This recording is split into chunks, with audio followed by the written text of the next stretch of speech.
Hello and welcome to Braintree High School for today's exclusive coverage of varsity wrestling. Mike Wassel and Mackenzie Bosco on hand for BCAM TV. And Mackenzie, Braintree coming off a victory in the Weymouth tournament and now facing again Weymouth here today.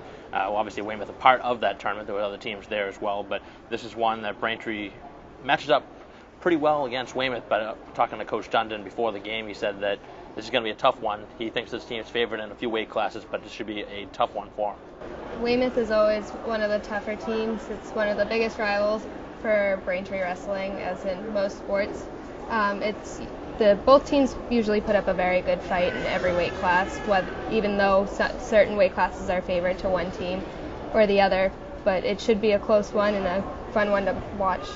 Yeah, I remember last season we did one at Weymouth, and that was probably one of the better ones we saw all last year, and probably expecting similar things here today, but Braintree with 7 victories already on the season and just 1 defeat, so this is obviously one that Braintree would like to have, and probably this is their strongest the program's been in a while, so this is a good group of kids. They get some strong leadership and as well as some younger kids that have done well. I mean, you look all the way around, you look at the middle classes to the uppers, from Vernon all the way up to Rios. I mean, that's probably their strongest suit from 160 to 195, 220, and we'll see them start here today at 106. So we'll take a break here as we get the introduction of the players, and we'll bring you back the start of the match here as we'll start with 106, and it'll be Verasso for Braintree.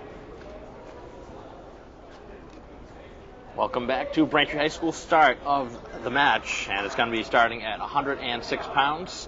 It'll be Verasso for Braintree and Donahue for Weymouth.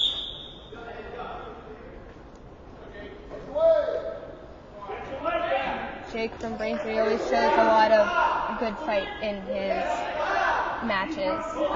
Young wrestler, sophomore, but second year starting, came out on varsity his freshman year, and has really proved himself to have earned that spot on varsity. Looking to get those shoulders down, pinned up against the ground. He's already gotten 2 points for his team for the takedown. And he's doing a real good job right now using his body to slow down Donahue, who really has been under siege the entire match. To really stretch out his opponent's arms to flatten out his shoulders. You'll hear sometimes the bench yelling, "Give his arm to the ref," and that's just to extend his arms, flatten out his shoulders.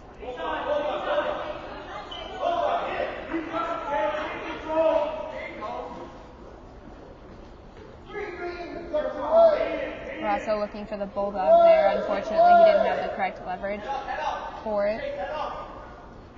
3 near fall points for Braintree. Now they're up 5-0 individually here in the match. And there's the pin. And it was only a matter of time there for Verasso. He really took advantage of Donahue, and that was one that Braintree thought they had a little bit of a favoritism heading in, and they took advantage to take a 6-0 lead overall.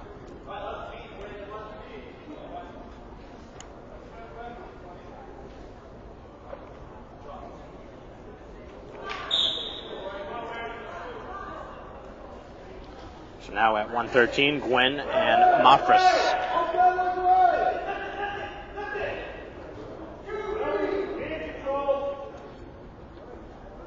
Braintree getting the first 2.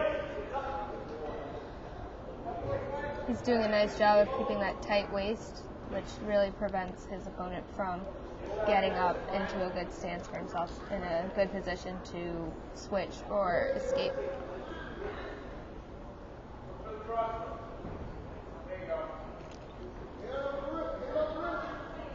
We'll see if Braintree can continue to do what they did last year and come up with a lot of pins. Last time we did the match, it wasn't all about the pins. In that meet against Framingham, it was very close and actually came down to the final match where Rios ended up getting the pin to secure the victory. But this is really a Braintree team that can definitely pin, and they're very sound at that. And in matches like this, you definitely want them to go out and get that pin. We know it's going to be a close match between Braintree and Weymouth, and the pins can really make a difference. Those 1 or 2 points can decide the outcome of the entire meet.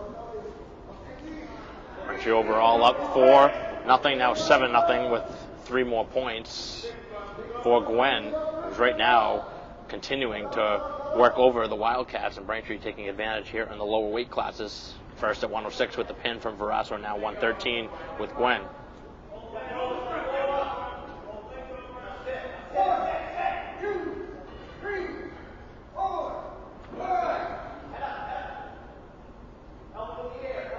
It's a tough move to carry out. It's usually successful in a pin, but you can feel yourself a little, getting a little uncertain about it. It can make you panic a little bit, so Gwen did a nice job of getting back into a more secure position.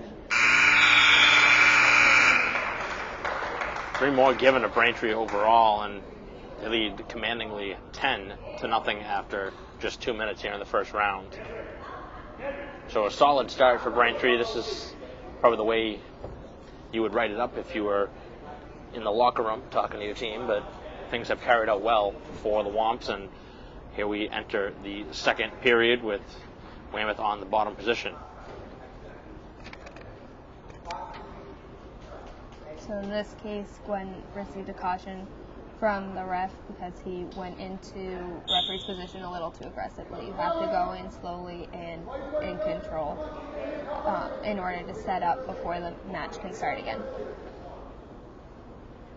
So if he was to do that again, you would lose a point, or a point would be awarded to Weymouth? Three cautions, and and the other team gets a point.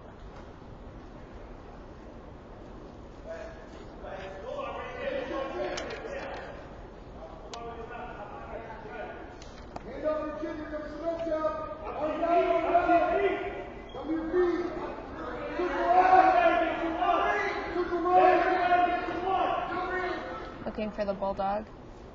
It's a favored move by a lot of the lower weight classes here in any team. Quiet in here for Braintree-Weymouth battle, but I guess things tense. And there is another pin as Gwen secures it, and Braintree with the commanding 12-0 lead overall. I think as the meet progresses, we'll definitely hear a lot more voices in the gym as we get to the tougher weight classes, the ones that are more evenly matched. One team's not favored over the other. So now at 120, it's Fahey and DeSalio.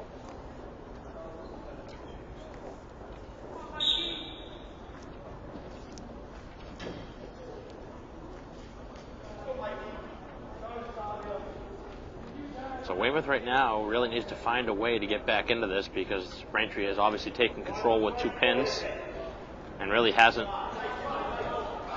looked like they've been able to give away points, but right now Weymouth able to get their first 2 there with the takedown, and for the first time Braintree in a little vulnerable spot. He's doing a nice job of fighting off his back here, though. He knows that his team expects him not to give up those 6 points, so putting up that fight is crucial.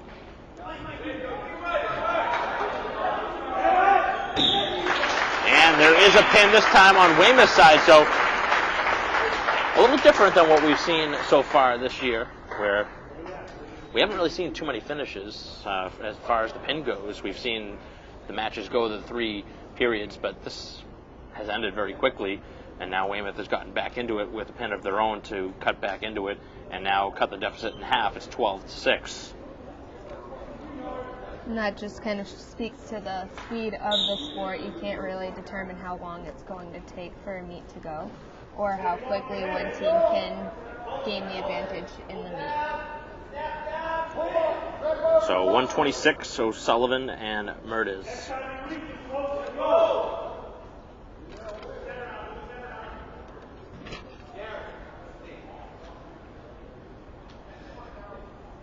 You never know, heading into a wrestling match, what to expect as far as time goes. I mean, like you said, we can see it over in 30 seconds. It could be over after 2 periods. It could go in overtime. We saw all those scenarios, and right now it's been quick finishes through the first 3 weight classes, and really no surprise there. We talked about Braintree and Weymouth, both pretty much equidistant as far as, having similarities, but at the same time, they both have stronger suits in certain weight classes, so there won't be any surprises if these ones end quick, but we'll have to see. I mean, this is going to be Back and forth the entire way as Weymouth has some good positioning here.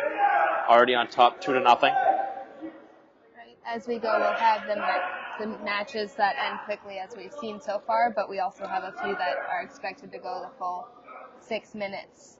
And as a team, you want to win them quickly, but as a spectator, sometimes it's a lot more exciting to watch the ones that Right. go the full 6.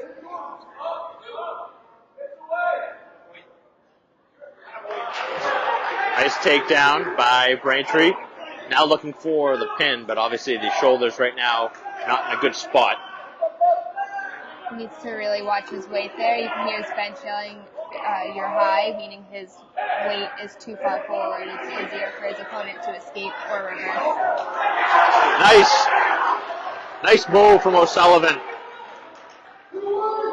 He was hoping for the reversal. And they did get 2 more at the end of that period, so that was a well-done job from O'Sullivan. After a sluggish start to that first period, he was able to really take control and end up taking the advantage. It's all attributed to keeping momentum on the bottom. Keep moving. You can't stop whether you're on top or bottom. But once you do, you give up your goal or your advantage of escaping or pinning someone. So the 2 wrestlers starting at neutral position here in the second period.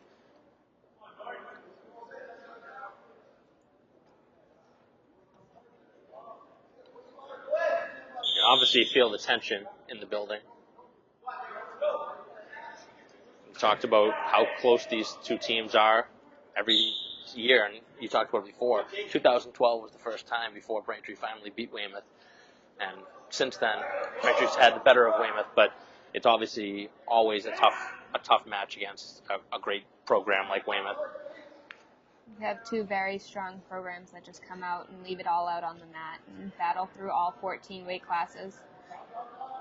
And it's just a great meet to watch. Regardless of who comes out on top, it's always entertaining and suspenseful, and you can, like you said before, you can feel the tension in the room between the 2 teams.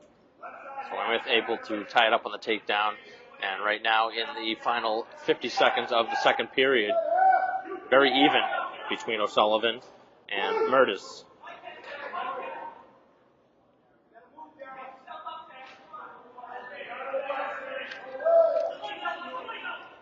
Sullivan trying to work back up to his base to get in a good position.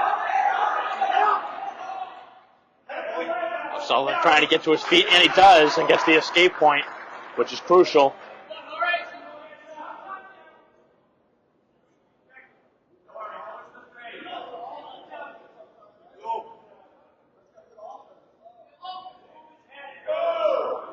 You hear the bench yelling for certain moves throughout the matches, but oftentimes when you're on the mat, you're not seeing what's really there. It's hard to kind of determine what position you're really in. I feel like sometimes you would also be in that position where you're just so focused on wrestling that you kind of tone out the outside noise sometimes, and you don't even hear what you're hearing. I mean, you kind of want to just listen to the coach only. It's hard to focus on multiple things, whether it's from the crowd, because you can hear the crowd obviously suggesting what they see, but I mean, that doesn't necessarily matter to the player on the mat. So Braintree up 7-6 as we enter the third and final period, and this one seems to potentially going the distance. These 2 teams, or these 2 players right now, matched very evenly. Both did a very nice job of going right off the whistle. O'Sullivan moving to get out from the bottom, but Weymouth doing a nice job of stopping that first move.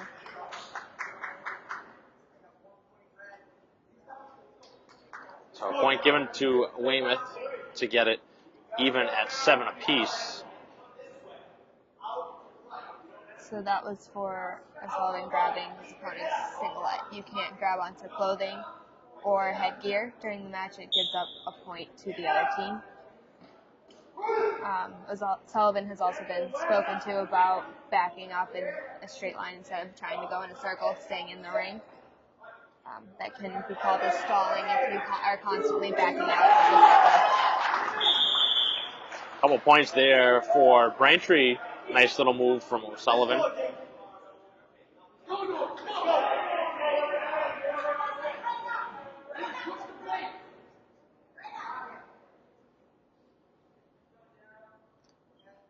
I feel like sometimes wrestling seems to be one of the forgotten sports at the high school level, with obviously the main sports, as in basketball, football. You know, it's just tough sometimes to really focus on wrestling, but I think once the average viewer takes a part and actually watches it, I think you'll start to fall in love with it, as we've obviously fallen in love with it. You obviously have wrestled. I didn't, but from announcing them, I mean, it's just been so much fun, and obviously we've seen some very good matches, and it's very exciting. It is. It's a great sport.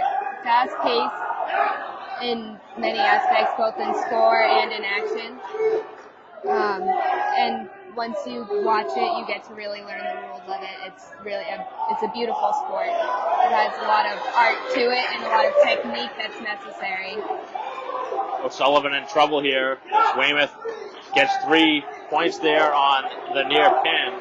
And Braintree's in trouble here in the final half minute. He needs this takedown here to tie up the score. He needs something here to try and get the evening points to try and bring it to overtime. And Weymouth right now obviously trying to stall a little bit. Weymouth has been called, given a warning for stalling. He gets, I believe it's the next time he's stalling, Braintree will get a point. Sullivan has to go now. See if he can get a takedown. Final 6 seconds, and they have him tied up, and it's going to be tough now in this position. And it will end right there. So a well-fought match for O'Sullivan, but ends up dropping it 12-10, and that was a well-done job for the Wildcats to get the victory, and 3 points for the team to get a little bit closer now to make it 12-9. So Braintree winning with the pin, the first 2, Weymouth pinning the third, and now a decision of 3. It's a great fight between both wrestlers there. You like to see when the action continues to the last second.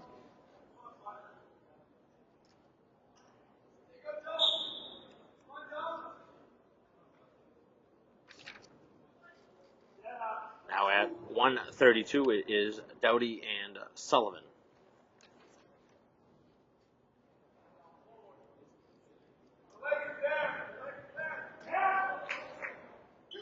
Takedown and 2 points for Weymouth.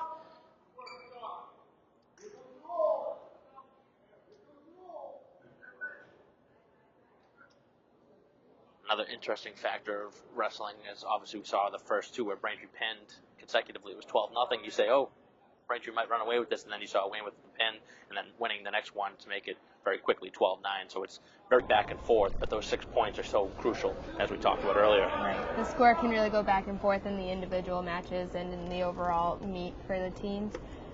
Like we've talked about the point system before, you can get 3 points, 4 points, 5 points, or 6 points, and depending on how you win the match, and that few points difference can make a huge difference in the meet. Those 3 points to give up versus a 4, or 3 versus 5, and we've seen so many times this season, or every year, where it factors in, and hopefully it won't come down to a point, but you never know.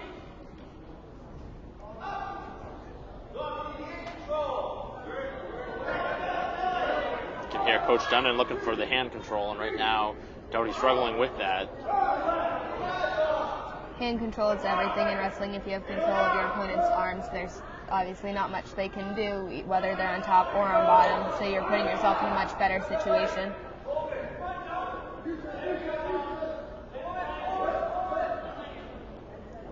Sometimes it seems a little easier said than done, but 3 more points for Weymouth, another near fall. So 5-0 as we close in on the end of the first round, just 5 seconds ago.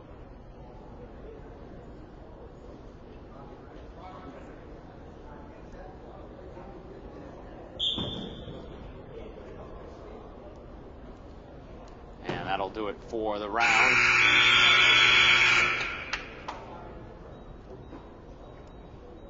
So 5-0 Weymouth after 1 round. Another interesting thing is there's really no delay between each period, which makes it tough for the wrestlers. You try and like to get a little break, but there is none. You do welcome those few seconds that you do have in between. It's an exhausting sport. You may only be out there for 6 minutes. You may only be out there for 30 seconds, but you're physically and mentally exhausted by the time you walk off that mat. There's a big mental aspect to the sport as well. You have to be ready to go out and fight and have confidence in yourself. If you're not going out thinking that you're going to win, you won't wrestle your best. You have to be very confident and not give up in any situation. So Weymouth has already gotten 4 more here in the second period to take a 9-0 edge. And after Braintree won the first 2 with pins, they're in danger now of dropping 3 consecutive and potentially dropping out of the lead.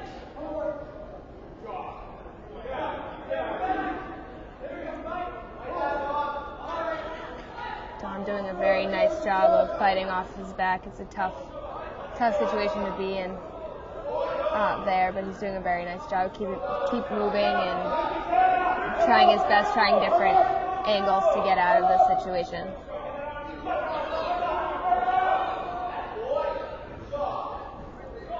Right now, Doty's just trying to keep it within, right now, under 15. You obviously don't want to drop 5. And if he could get it under 7, he'd only drop 3, which would be a good thing for Braintree. Good job from... Definitely do not want to give up those 6. No, you don't want to pin.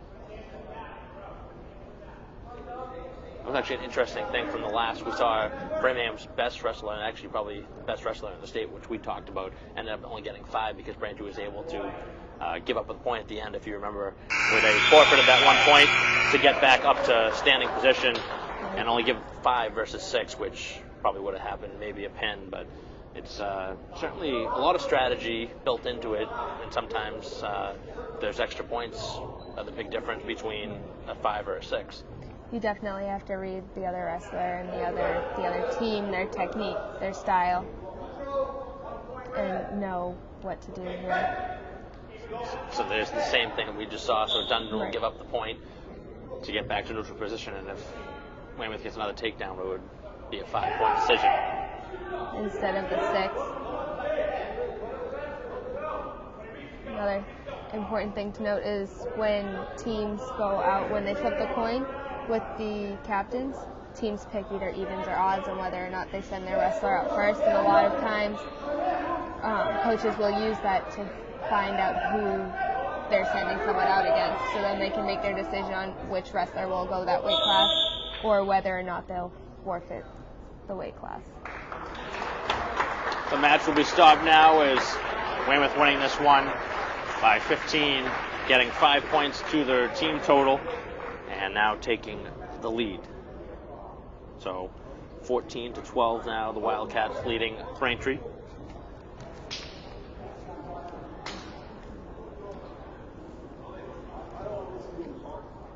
So we'll go down to 138 now, and it will be an opportunity now for Pham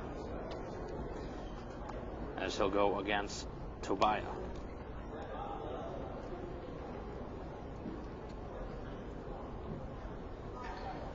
So this is exactly kind of the way Coach Dundon had anticipated things to go.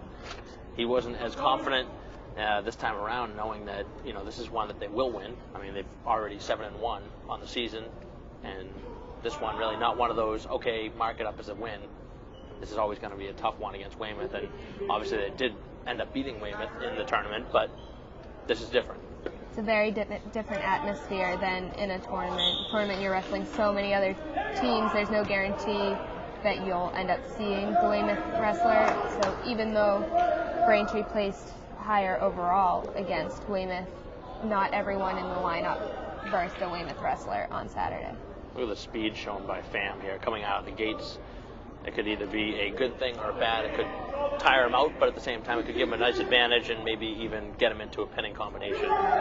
Makes him a little more difficult to catch in that case, but like you said, going that quick and using that much energy early on can kind of hurt you later on when you're exhausted in the later periods. Right now, Weymouth with the 2-1 edge.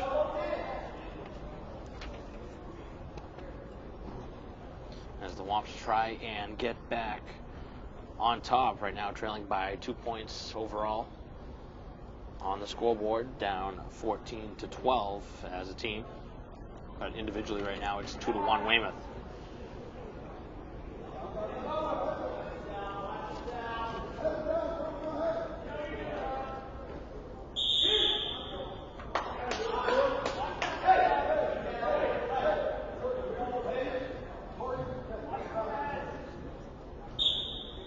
So it seems to be pretty even, but I would say that FAM has definitely been more of the aggressor to start. Going out of bounds again. It's the third time already here in the first period. FAM is definitely an offensive wrestler. He's aggressive. He goes in for the takedown as opposed to a wrestler who kind of sits back and waits for his opponent to make the first move and then kind of counter the move.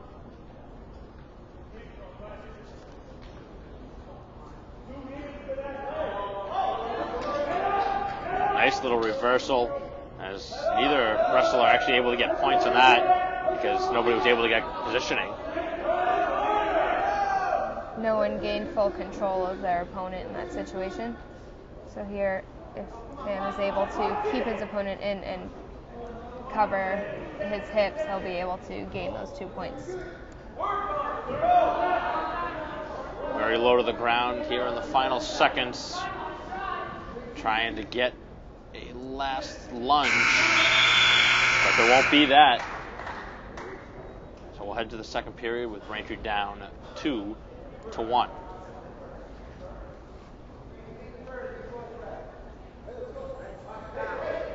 The other thing about wrestling is when the score doesn't necessarily show the amount of action in the match. Here we have one with Braintree 1 and Weymouth 2, but both wrestlers have been using a tremendous amount of energy, working as hard as they can, trying to get that takedown.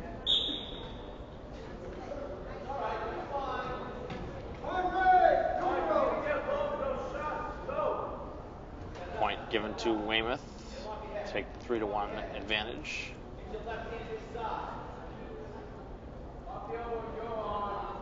See both head coaches right across from each other. Right at that Braintree B, looking on, trying to give a little instruction. There hasn't been too much instruction from either side, at least to this point, but obviously as this one goes on, the way it's been so tight, the intensity here in the building will definitely pick up pretty soon. The outcome of this match could secure the lead further for Weymouth, or could put Braintree back in the lead. Could be a big swing. This could be a turning point in the match. Braintree's able to get back on top.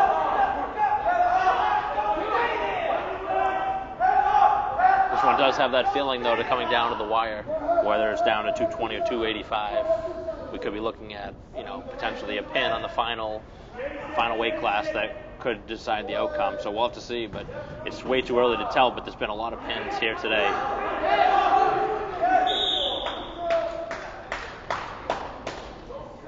45 seconds to go here in the second period. And it seems like the energy level has slowed down a little bit for Braintree here in the second period. I don't know if it's just losing a little bit of that adrenaline from the first period, using a lot of energy and just kind of tiring down, or if it's a little bit more of Weymouth trying to be more of the aggressor and maybe FAM trying to be a little bit more defensive.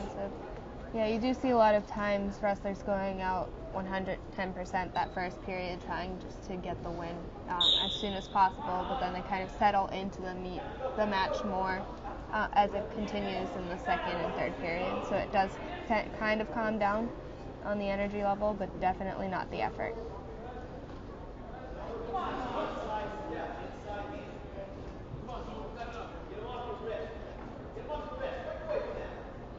Sometimes the number of points that are scored doesn't necessarily matter as much. If you get the pin, it doesn't matter if it was 2-0 before the pin or not, or if it was 15-0 before, or 14-0, because obviously 15 it would have ended. But obviously, like you said, the lower scoring right now is 3-1 as the second period comes to a close. It's definitely been very entertaining, at least in this match here alone. And Braintree's going to have the work cut out here in the third period. We'll have to see what Pham has in mind. It's not uncommon to see someone down by a lot of points and then just to get the right momentum at the right time to end up with the pin, end up winning with a pin. It's usually a big upset when that happens, but it's not uncommon. A little bit of a delay as the headgear is being attended to. It's a little mini timeout for both players.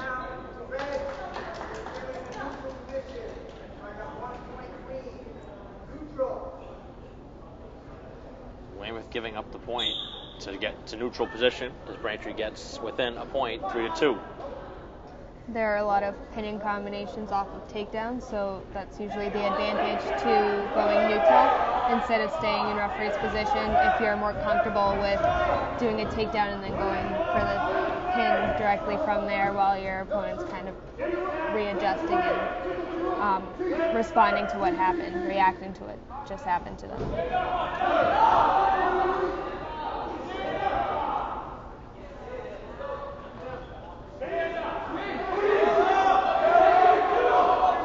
It's been a good defensive battle.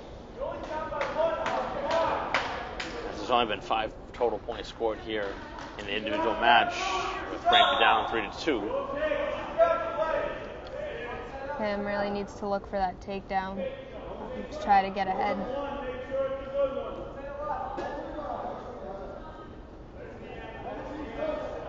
See both wrestlers getting a little tired. Their stances are aren't as strong as they should be. They're standing straight up instead of getting low for that better leverage and easier angle for getting takedowns. Final 45 seconds. So I believe Braintree was warned for stalling. Yes, because he's not really fighting for that inside control or moving in a circle. He was more backing up as Weymouth pushed into him. So now Weymouth was just called for the same situation. Would a reversal here be the spot for Pham to try and close this one out? Well, neither wrestler has control right now, so it would be a takedown versus not really a reversal because Weymouth hasn't gained control of Pham's hips, so he doesn't have control.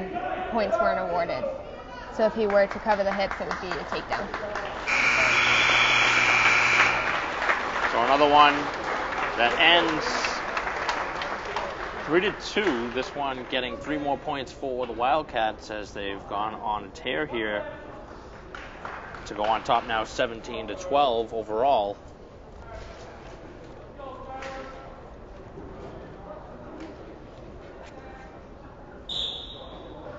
.145 now for Braintree as Salem and Donovan.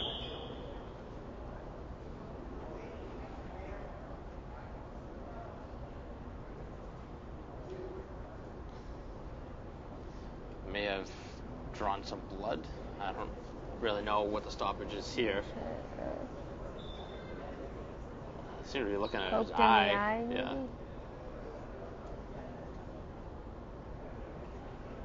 Common injury in wrestling.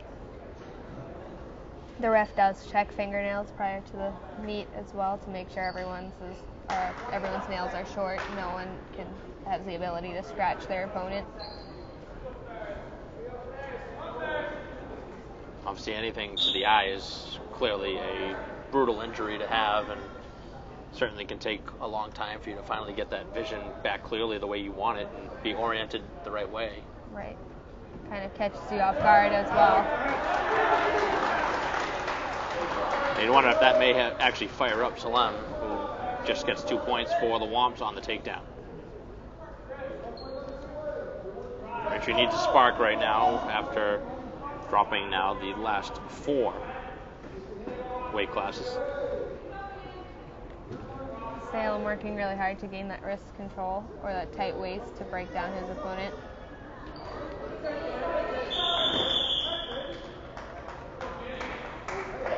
Out of bounds, and they'll restart at the center mark.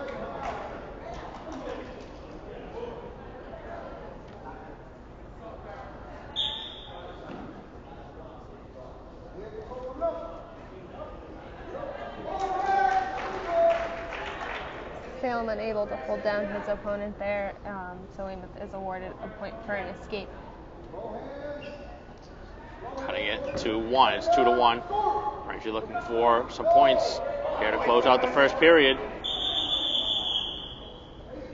Ferris did a nice job of transitioning into that head and arm, escaping out of the attempted bulldog and using the momentum of both himself and his opponent to go for the head and arm throw.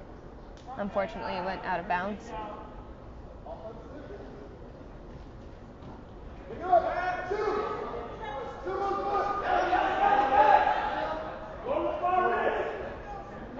Final half minute, 2 more points for Weymouth as they take the lead 3-2.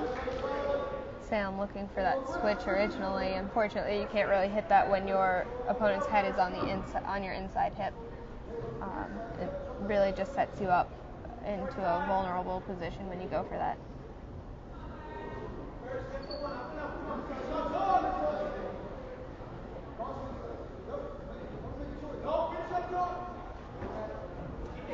Final seconds as the round will come to a close. Braintree down 3-2. This is really where Braintree needs to start to get back on the right track because they've started to struggle a little bit. They do have some very good wrestlers as this one moves on, but you really don't want to be put in that position where you're in must-win situations down the stretch. When you're depending on your last few weight classes, Braintree really needs to get their momentum back and get back in the swing of winning their matches. There's a lot of pressure put on those last few weight classes when it's as close of a match as neat as it is. 2 more for Weymouth, getting the takedown points. Right now, Womps having a little bit of trouble. Obviously, you're in a position where there's not much that Braintree can do from this spot on the mat. It looks like they are calling Braintree for stalling. So he's not moving on the bottom. He's kind of like, he said, Iron Frog. You can just build up into a good strong base and just hold it there, wait it so that your opponent can't do anything. That's the easiest way to get called for stalling. It's by not constantly moving. So this time, Weymouth is cautioned for coming in too aggressive. So you can get a caution on referee's position for a number of things. Person on bottom can get a caution for not setting up properly on either side of the box. Man on top can get caution for coming in too aggressively, not lining up on the belly button with one hand and not lining up on the elbow with the other hand. Looking for a pin as Braintree was trying to come up with the miraculous down the stretch. Weymouth looking for the bow and arrow cradle.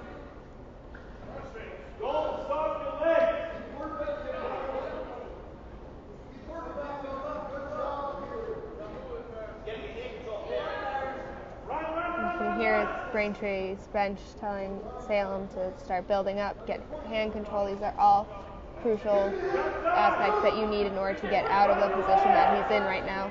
He needs to break Weymouth's grip and extend his body to build up again. So 7-3 after 2 periods, and it will be a neutral position to begin the third. So Braintree in danger now of dropping 5 weight classes in a row if they can't come up with something here in the third period.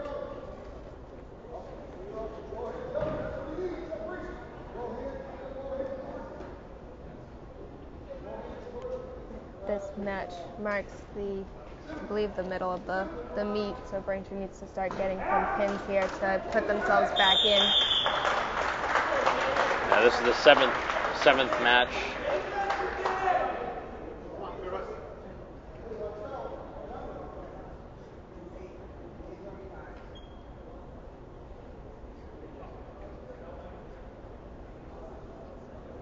injury timeout here on the mat. Second time now. I believe it was when he was brought down to the mat on his back. You could hear it a little bit up here.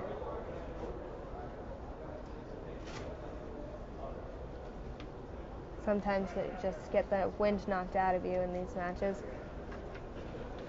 You would assume that happened a little bit more in the lighter weight classes where they can pick each other up, but obviously sometimes it's just the way you just fall down and it's just kind of an awkward landing. But sometimes as you move up too, you get the stronger wrestlers who are able to lift their opponents, but it's not as easy to bring them down safely or lightly to the mat. So it is 9-3. Weymouth did get awarded 2 points.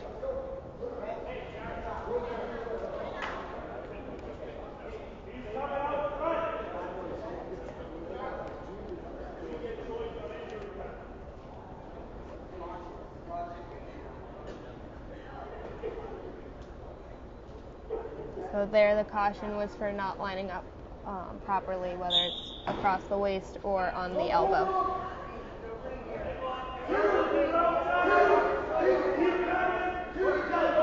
Braintree really needs some points, and they're not getting them right now. Weymouth really has controlled since those opening 2 weight classes. Braintree does have some strong wrestlers upcoming, but they're really putting them in a tough position if they're not able to get points here. Ferris did a nice job of kicking out of that cradle. Seems to be a favorite move of Weymouth tonight. Tough move to get out of, but so far Ferris has been doing a nice job of extending his body and breaking the grip to escape it.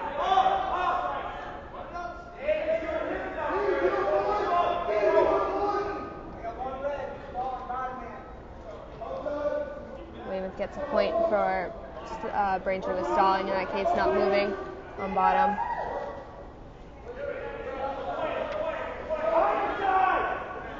Final half minute, and Braintree in a load of trouble. Really trying to avoid that pin. The 4 points are much better than the 6 if he gets pinned. Definitely trying to keep it under 15.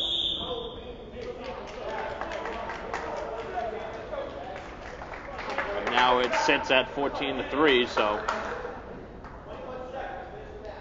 right now Braintree just doesn't want to get pinned, and it's really trying to just keep the score the way it is. Quite a few cautions in this match here.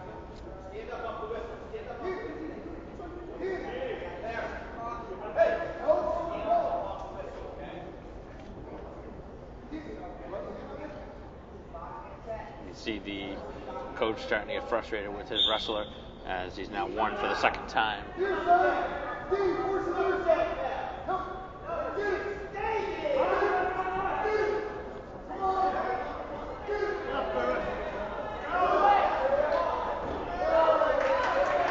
Final seconds, and Weymouth going to pick up some more valuable points to their team total.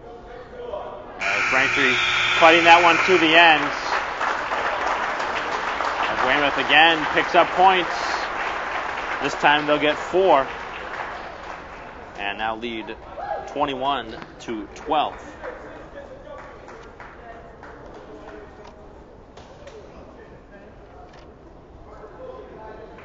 We're really getting into Braintree's strong weight classes here, kicking it off with Captain BJ Starks.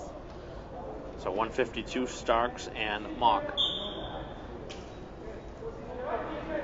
He was injured in the match that we covered earlier this season, the meet that we covered earlier this season. He's a very strong wrestler. Very similar to the way that Pham started off. He very quick, very aggressive. But obviously, stamina is such a crucial part when you try and wrestle that way. Braintree has the opening 2 points, and now he's trying to just kind of manhandle and get the pin. Right now he's in good position. Needs to flatten out a little bit more, and what we say is tee off is get perpendicular with his opponent and kind of flatten out his own chest, arches back so that it pushes his opponent's back down to the mat. Close, very close. Starks just about there. There it is. There's the pin. And Braintree getting 6 very big points. That didn't take long for Starks as Braintree back within 3 now. It's 21-18.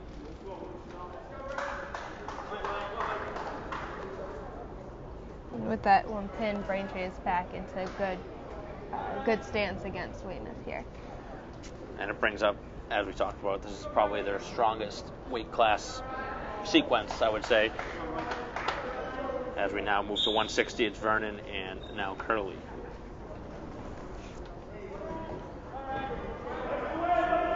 Vernon is also a captain for Braintree. It's his second year as captain, as he's a senior.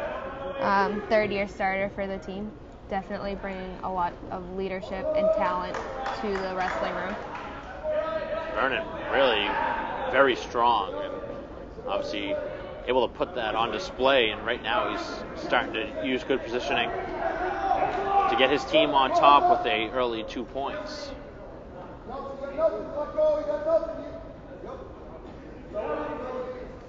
So even if Vernon was able to bring his opponents back to the mat in that situation, it wouldn't have counted for anything because his opponent's shoulders are out of the ring.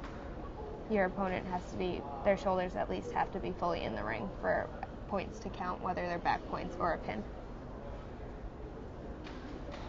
So at that point, I mean, the referee should just kind of blow it dead, I guess, but...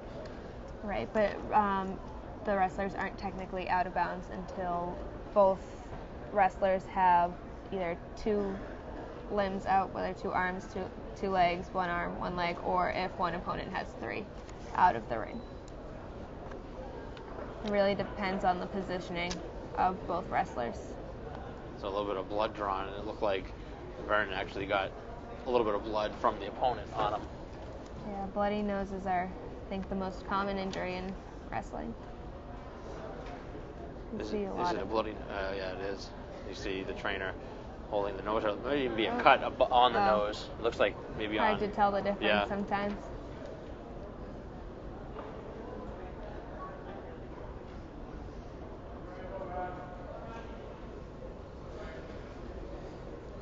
Not very often you see the blood drawn, but it does happen from time to time, and we've already seen it last year where it does get re-aggravated and reopened, so it could happen again where we'll see some stoppage. But there is that amount of time that you're allowed and allotted, otherwise the match would just end. But I don't think we'll see that specific situation here. No, it depends on how often and how long it is, and there's a difference between blood time and injury time. They're 2 different clocks. So injury time would be more like hurting your ankle, twisting your ankle on the mat, and needing the time to kind of recuperate from that. Blood time is for situations like this, like a cut or a bloody nose.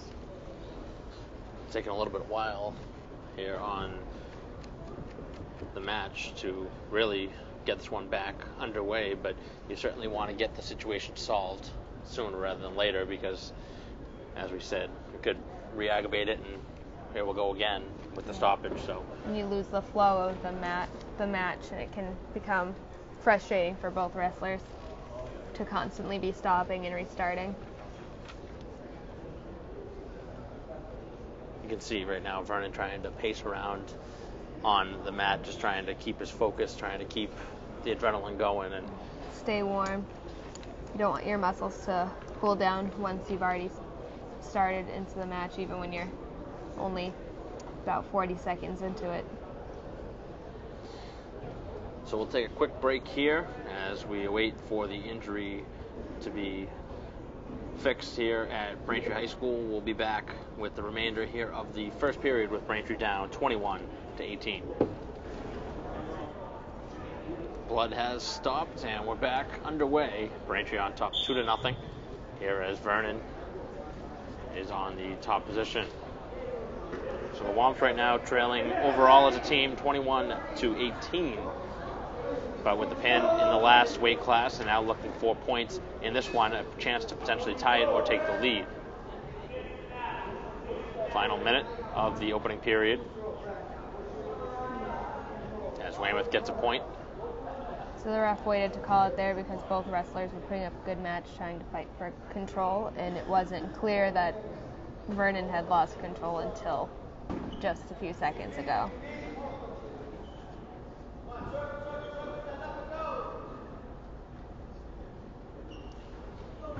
Almost seems like right now Vernon was put in a little bit of a tough spot, obviously having to wait around for the injury, for the blood to be stopped, but he is able to get 2 crucial points as this first period is coming to a close, and now he's trying to close out the quarter.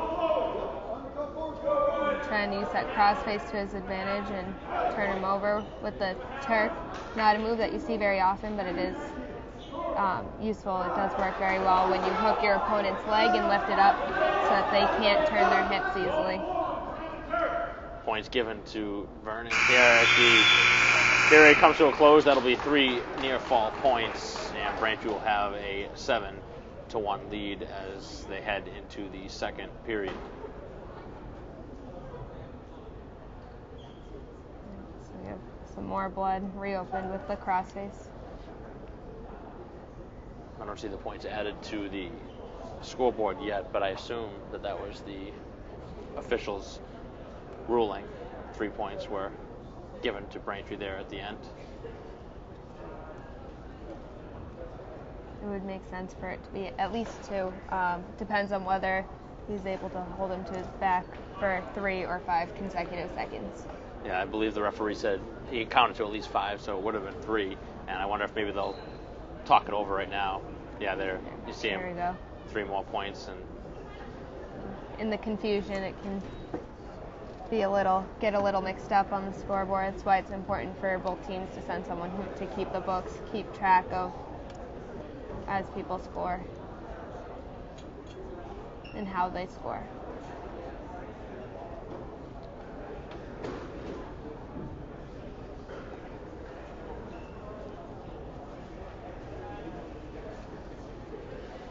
so one of the few times here in the match that we've had a lot of free time, but obviously this time it's only due to the blood that was drawn for the second time.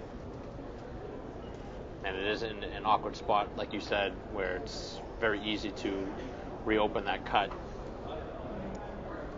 Especially with Vernon, it uses the forearm a lot for a crossface, which is when you bring your forearm across your opponent's nose, kind of just to move their head in the direction that you want them to go.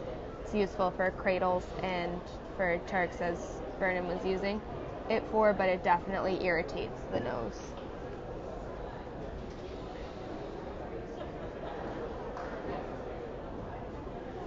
So Braintree 7-1 on the season overall, and right now in a big-time battle, looking for their 8th victory. And it's going to be a tough one to pick up the win over the Wildcats. Obviously a good rival for Braintree and has been for a long time. It seems like wrestling has been probably one of the main rivals. Football as well. I feel like basketball has kind of tapered off a little bit, but usually obviously Braintree, Weymouth, neighboring towns, always good rivalry. The kids know each other. A lot of them don't like each other just because of the fact that they're on the opposite team, but it's always a good matchup regardless of the sport, just even with the energy that's brought to it because of the rivalry. So we're finally ready for action.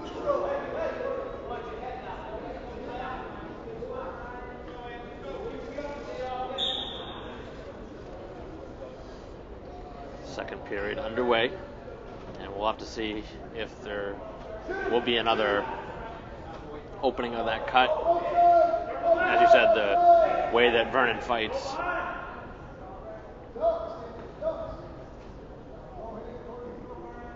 both wrestlers seem pretty evenly matched on their feet. I think a lot of this match has been determined already on the mat, with starting in referee's position instead of neutral. 2 more points for the Womps, and now looking for more.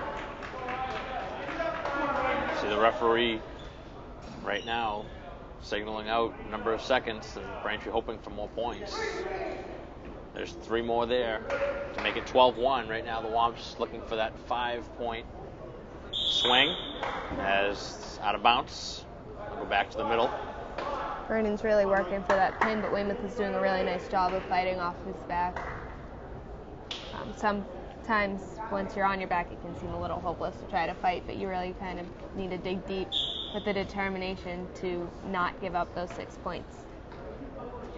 Do you think that injury sometimes has a little bit of a mental factor for Weymouth potentially now, with obviously knowing that it's very easy to reopen that cut? Do you think it could kind of be in the back of your head that he's trying to avoid any way to try and make that not happen? An injury can really go either way. With wrestlers, you can either start to be a little more cautious in your wrestling, not as active or aggressive, trying to kind of watch that you don't re-injure it, or some wrestlers take it as incentive to go harder in their match and kind of take out their frustration out on the mat. And I guess in that scenario, on the player that caused it, which in this case obviously would be Vernon, I guess. Right. Final 10 seconds with Braintree up 11. And again, you hear that signal, hoping for the crossface, which seems to be his go-to move. It's definitely a useful technique. It catches your opponent off guard. You just have to be careful with it too, to make sure you don't wind up with it, or it's not too strong. You can be called for it being too aggressive.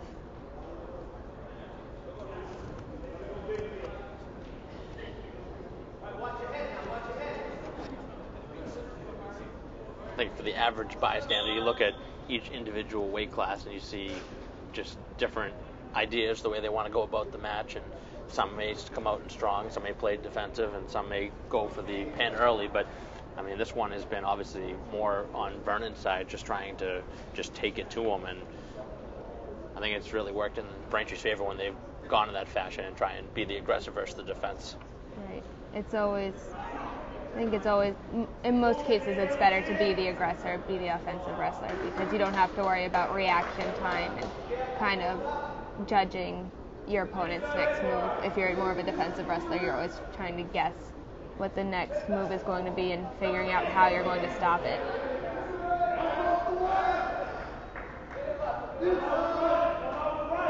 Two reversal points, and Braintree still up 11. They were trying to close it out, making it a major, but they weren't able to get more points. Instead, Weymouth getting it back to 11. Instead, it was 13. Another point for Braintree, getting back to that neutral position.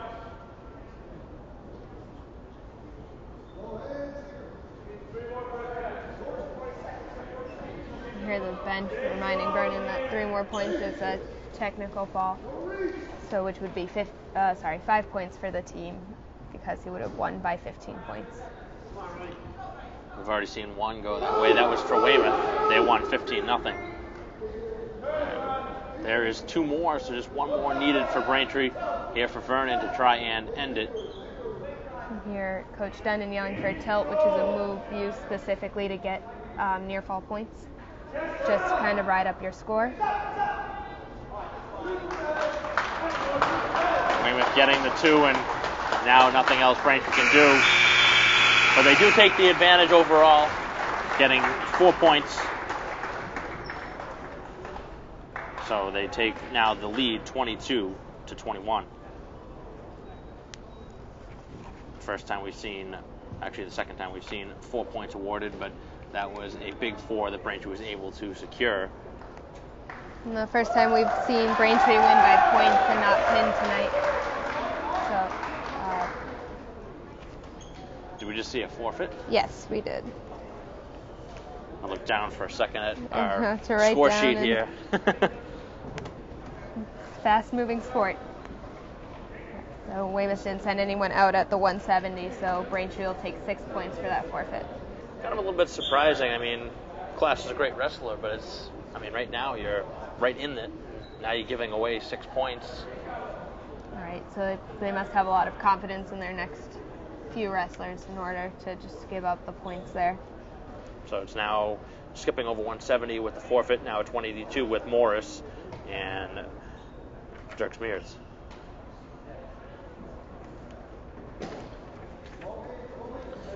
So this one's going to come down to the final 4 weight classes, including this one. Right now, as we're underway, just about a half minute in, So 182. So Millis to follow at 195, Rios at 220, and Baggett at the heavyweight 285. So this is more of the veterans for Braintree as they get to the senior ridden team. And we'll have to see how this one closes out, but the Womps right now up by 7. As you get to actually any weight class, the more experience a wrestler has, the stronger you expect them to be. They kind of have seen different wrestling styles across the board from the different towns that they've seen. Each town has their own different style of wrestling, whether it's they focus on tilts or if they focus on rolls or if they have strong takedowns. You kind of get a feel for who you're up against and what to look out for and how to kind of work against it. So that's what's really important as we get into these higher weight classes with the senior wrestlers. If a team overall is good at one of the two, whether it's tilt or roll, do you try and, even if the individual wrestler is not good at that, do you try and work on it in practice and try and get them to be good at that, or do you kind of try and play into their strengths and say, okay, well, they're not good at it, let's try a different strategy? It's really up to the coach. You really have to read the wrestler most of the time, though. So you can kind of go into practice knowing that you're going to teach tilts and rolls as throughout the day or throughout the season, but if one wrestler isn't necessarily picking it up well, you kind of try to find different moves specifically for them to work on. Yeah, so it's about tailoring to each individual wrestler. Some pick it up quicker than others, some really just can't master the move, and you don't want to put them in a position where it actually is a disadvantage to try and overthink it and overwork it. You have to play to whether a wrestler's more of a technical wrestler or more focused on their strength.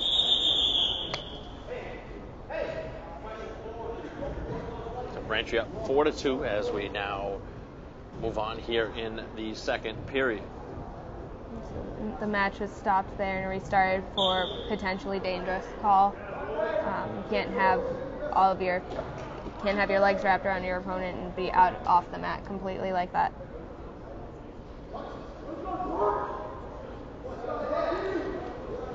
So Morris and Millis right now, an opportunity for Braintree at 182 and 195 to really close this one out. If Braintree's able to pin the next two, or get points in the next two, it's going to make it really tough for Weymouth.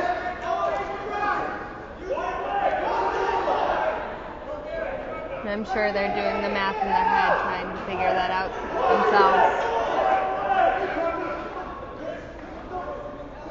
The scoring system is definitely complicated, so you have to make sure that you have everything under control. Every point is certainly going to matter when you think about if you want to potentially forfeit down the stretch or not. Exactly. Morris needs to get his head up, and there he goes. He gets his 2 for his reversal. A lot of movement in this,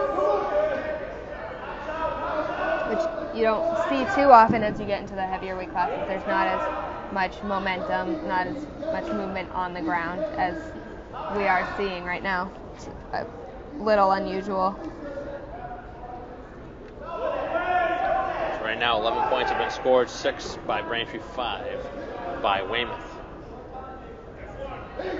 This is definitely a time, though, for Braintree. They need to get points. Right now up by 7 overall. Morris looking for the power half, gives you a little more leverage than just going in for a half Nelson. If you use your other arm to kind of crank up the half Nelson underneath and lift up their head. He needs to tee off a little bit more, though, if it's going to be successful with it.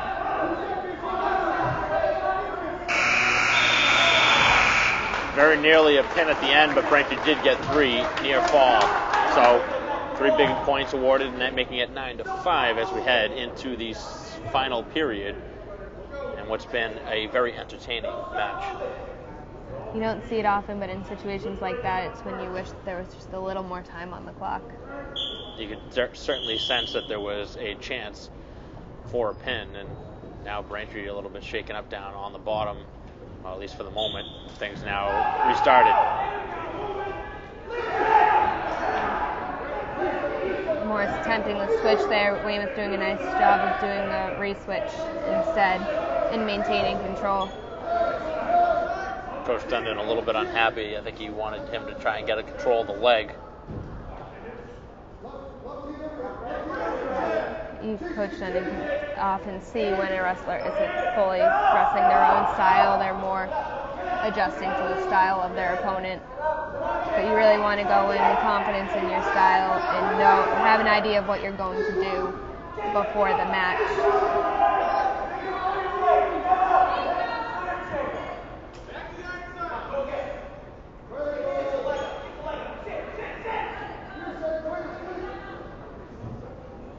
Nine to 5 here in the final 60 seconds. Braintree now looking for the pin. Very close, but he has to balance his weight a little more in those situations.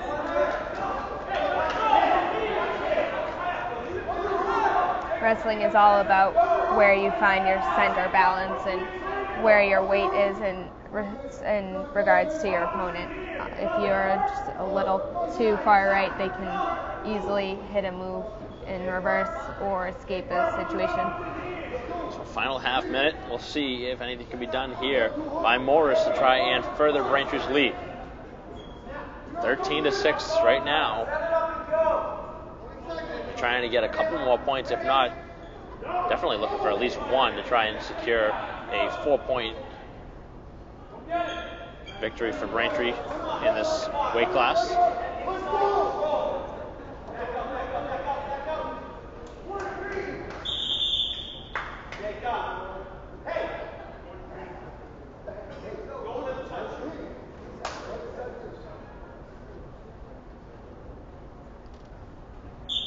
Final 3 seconds.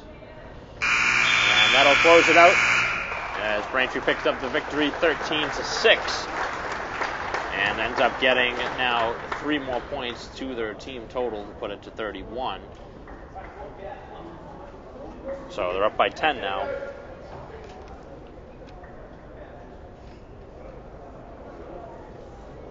Moving into the final 3 weight classes.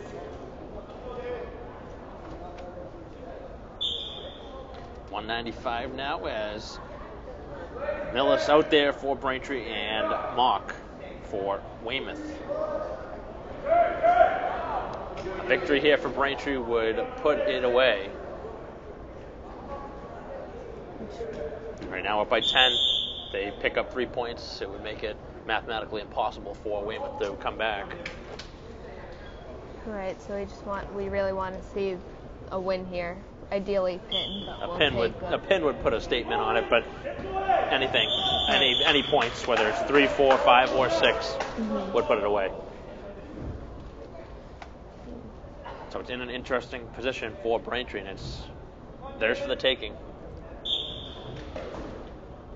As a captain, I'm sure Millis is putting a little more pressure on himself in this situation. I'm sure he knows that if he wins this, he secures the win for the team.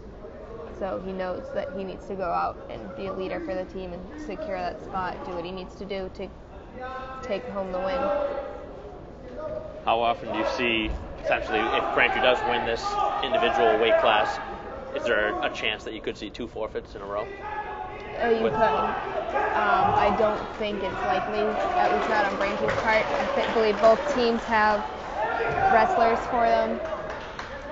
So I think a lot of coaches would rather get their wrestlers the experience rather than drive up the score or increase the weight differential. Closing in and a pin, and that'll do it as Millis wins it. Braintree now will win overall, but they will close it out with still 2 to go. So 6 points with the pin, 37-21. Braintree mathematically with the victory, but they still have the 220 and 285 to go, and we'll see if Braintree does forfeit one of the 2. But right now it looks like they are going to send out at 220 Rios, and he'll go against Lamoureux.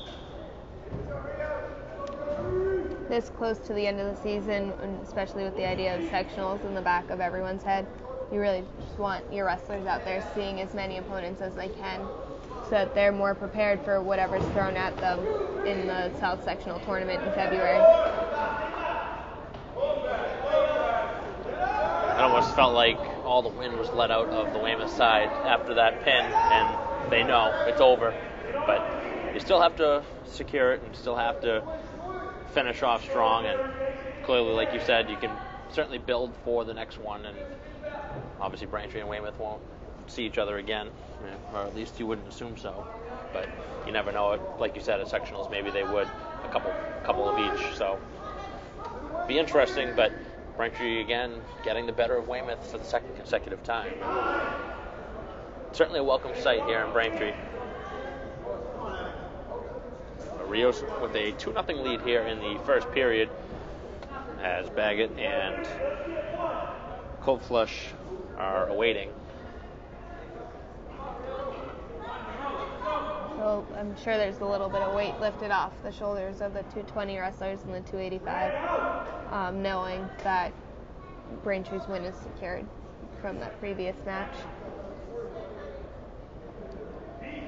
In a situation like this where the victory is in hand, could you see Rios or Baggett for Braintree try something a little different? Maybe in a scenario where, okay, it's a 6-point, like I have to still wrestle my normal way, or could you try something and maybe work on a technique that you've wanted to kind of practice and throw it into this individual match? I think if their individual points were had a good differential there before trying something new, because it is going towards their own wrestlers and towards seeding for sectionals. So you really kind of still want to wrestle your best. So I'm sure most of them are going to stick to what they're comfortable with here and save trying something new for in practice. So I guess the short answer to that would be no. They would not. They would not change. But if they want to try something to work on something, it would be better suited in practice versus on the mat. Right, unless they were ahead by a good amount of points in their individual match and they wanted to maybe try a certain move that they've practiced a lot but haven't used in an actual match. Which actually in a case like this works out well, because it's similar to, wouldn't be considered a blowout, but if you think about moving over to another sport, like in basketball, if you're up by 20 with a minute to go in the game, you might get a few different players in and give them a chance. So it's kind of a similar situation where you might try and work on something different, but... Exactly. And there are similar situations to that in wrestling. If the overall points had a wider spread here, if Braintree had a wider lead earlier on, Coach Dundon might have put in younger wrestlers to try to go against, get them some varsity experience before they're expected to be the leaders of the team. Here today, though, the veterans have just been what you want. As a coach, you look at leadership, and they've all delivered here today. All your veterans have won. All your veterans have really given you a big boost. And I mean, you think back to where this one was really won was, I think, Starks with the pin, and then that was followed by Vernon's 4, and then the forfeit. That was really kind of the swing that really started the momentum. It was a little bit of kind of, you wanted to scratch your head a little bit why they forfeited, but then after the forfeit, I mean, Braintree just took over. Right. Sometimes in certain situations, if you know your wrestler would be going against a very experienced, strong wrestler, you don't want to risk injury. So you would keep them out and give the forfeit instead. Yeah, I can certainly see the injury aspect, but you think about it, a forfeit 6 and a pin 6, so there's really no difference. Right. But I guess if you want to say injury, if you have a younger wrestler, so if Weymouth has a sophomore in that weight class, where Braintree has a junior who won sectionals, went to states, has all these stats in his favor, an inexperienced wrestler isn't going to be able to necessarily handle the more experienced wrestler. I guess the average person or myself would be included in that. It just kind of doesn't make sense. And when you think about, okay, the rule of it, okay, why would you want to give up the lead to give up whether... Looking on paper, it doesn't make sense to give up the 6 points. It makes sense to kind of send someone out who will fight off their back and maybe give up 3 points instead of the 6. If you're convinced that it's kind of guaranteed that they won't win. And then you figure back in, now you put 6 back into the pot, Braintree's at 31 and Weymouth could be at 27, and now we're in a brand new game. It's a 12-point swing, I know that, but it definitely kind of, you look back and you say, well, what if? But you know what, I mean, Braintree's been the better team here for most of it. It started off Braintree with 2 pins, and then Weymouth went on a nice little run where they won 5 in a row, and then since then Braintree's won the rest. So Definitely been a very good matchup. And I think in this meet, you've really seen Braintree's leadership. Like you said, all of the experienced wrestlers, all the seniors have gone out and won their match, done what they need to, but I think that's consistent throughout the season. All the veteran wrestlers have been very committed and in the workout, in the wrestling room, showing up for practice, working their hardest at meets and at tournaments, really kind of showing the younger wrestlers what the sport is all about.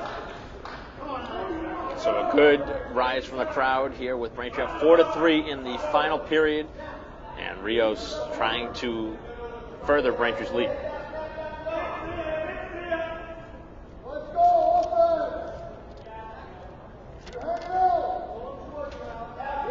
I don't think you can really feel too bad though on the Weymouth side. I mean, you know you're going against a powerhouse. Now Braintree's really considered themselves a powerhouse, where really in years past it hasn't been like that, where this program has been this good. But now the last few seasons, they've been really good. They've really built themselves up. There have been those one or two like rebuilding years where you have mainly new, inexperienced wrestlers coming in, but they've built it up so that they have a strong number of veteran wrestlers who know what they're doing out on the mat, who are willing to put in the extra effort to improve themselves and help improve the team. Final 20 seconds, Rios, who was the hero against Framingham. Doesn't have to be the hero today, but is looking to get another victory and further his record. Final 5 seconds, and Weymouth has to do something, otherwise Braintree wins, and Weymouth doesn't decide to, so Braintree will win, getting 3 more points and a full round of applause from everybody on the Braintree bench. So it's situations like this where you see that the team score doesn't necessarily affect the intensity of the individual match. If it's a close match, it's still going to get both teams off their bench cheering on their teammates and giving them words of encouragement. So 3 more, and it's 40-21 Braintree with the 3 points that they just gained. And now it will be Baggett going at 285 and Koflesh at 285. So we'll see if Braintree can end this one strong. They've won the last 6 weight classes. Looking to make it 7. 2 early points for the Womps. And another victory will be in the win column for Braintree as a team. And this has been a great year for this Womp Wrestling that really has taken over as one of the better sport programs. Obviously, it's tough to compete with, obviously, the girls and boys basketball teams that have been exceptional. Obviously, the girls have won state championships. And, you know, in the winter season, it gives you another thing to look forward to. Wrestling is a new sport that a lot of people don't know much about. And when you do learn about it, it's certainly a very interesting sport, and it's very entertaining. Obviously, we didn't see as close as we saw against Framingham, but this is still a lot of fun. It can be very entertaining, and you really get into it, especially those who do know the sport, who have wrestled. I know I still find myself leaning a little to the right or to the left watching the matches, trying to help the wrestlers get those last few points. You do really get into it, or you can see, looking in the stands, the parents that are getting into the very close matches as well. Of course, you come to see your kid, you know, right. That's who you're really focused on, but then you really get kind of entitled into everything, and you really get wrapped up in it. And now you're into it for the long haul, and it's not just you coming to see your kid, you're seeing the whole team, and you're cheering everybody on, and you want the victory just as much as the kids do. And they get to know all of the wrestlers. You end up knowing all their names, what grade they are, how they did in tournaments. The parents do get really invested into the sport, which is nice to see. Braintree definitely has a lot of parental support. Yeah, the following in Braintree is always excellent, whether it's home meets, away, you know, any sport. Doesn't matter. It doesn't matter what sport you're talking about, but it's a really nice community. Definitely an area that focuses more and prides themselves on being together versus just trying to be, okay, I want my kid to be the best, but everyone around here is Always team-oriented. What's best for the program as a whole. And it really just starts with the coaching staff. It starts with the teammates. Everybody works their tail off, and they want to make the team better. So it shows. This has been a great match for Braintree overall, as they're going to pick up their 8th victory. But I think more importantly is the way Braintree started. They had 2 pins in a row to start. Then they faced adversity, and I think what makes a great team versus a average to maybe good team is what Braintree did by responding, by putting it away late. They don't let their heads hang when they're behind. They use it as an incentive to work harder to win those later matches. So a 6-0 lead for Braintree here in the second period. Final 45 seconds as Baggett continues to control it. And 3 more given. Even now with these last 2 matches, you see they're still going out. They're giving their best. They're working hard to get that win, to have that pride for their team.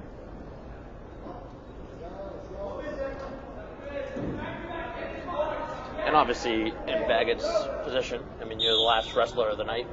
You're sitting there and you're like, well, now my match doesn't matter as much, but you still want to go out there. And, I mean, you prepared just as hard as, say, Verasso, who went first. So you don't know, heading into it, whether you're going to start, whether you're going to end. I mean, you could be in the middle. Who knows? I think that's the most interesting part of wrestling is you don't know where it's going to start. It doesn't start at 106 every time. It doesn't start at 285. So it could start anywhere. In the middle, right? It just has to work in sequence. So it's decided at weigh-ins between the coaches on where they want to start. And sometimes that has to do with technique as well. If a team feels they're strong in a certain area, they may want to try to have that section last to see who they need to send out or if they'll be able to send out inexperienced wrestlers. Braintree closing it out. Excellent effort here today for Braintree. Right now up by 8 points, 9-1 as we head to the final period. And Baggett will be on the bottom position in the last round of the night. It's been a long night here at Braintree High School. First, the girls basketball played and beat Wellesley, and now Braintree will beat Weymouth in wrestling. So a very successful night here athletically for Braintree.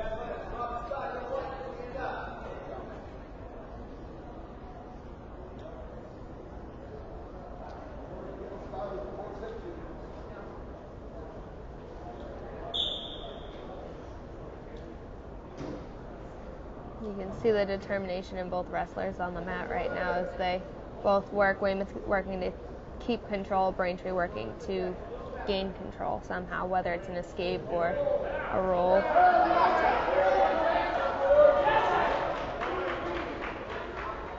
Baggett able to get the reversal, and right there, Kuflush was looking for the pin, and Baggett said, no way, that's going to happen to me.